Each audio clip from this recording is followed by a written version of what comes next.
আলাইকুম ওয়ারাহমাতুল্লাহি ওয়াবারাকাতু। সুপ্রিয় দর্শক শ্রোতা, আজকে আমরা শিখব সালাতের মধ্যে, নামাজের মধ্যে অত্যন্ত যে দোয়াটি আমরা পড়ি তাশাহুদ, অর্থাৎ সেই তাশাহুদটি আমরা শিখব।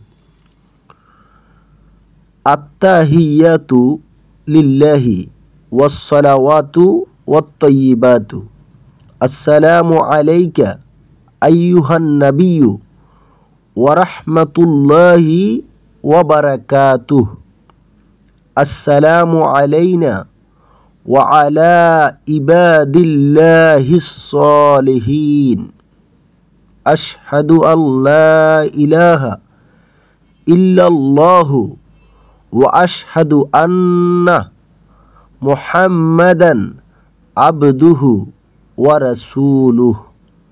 অর্থাৎ সমস্ত প্রশংসা, দোয়া এবং পবিত্রতা একমাত্র আল্লাহর জন্য। হে নবী, আপনার প্রতি সালাম, আল্লাহর দয়া এবং বরকত বর্ষিত হোক। আমাদের উপর, আল্লাহর নেক বান্দাদের উপর সালাম বর্ষিত হোক। আমি সাক্ষ্য দিচ্ছি যে আল্লাহ ছাড়া কোনো মাবুদ নাই, মুহাম্মদ সাল্লাল্লাহু আলাইহি সাল্লাম আল্লাহর বান্দা ও রাসূল।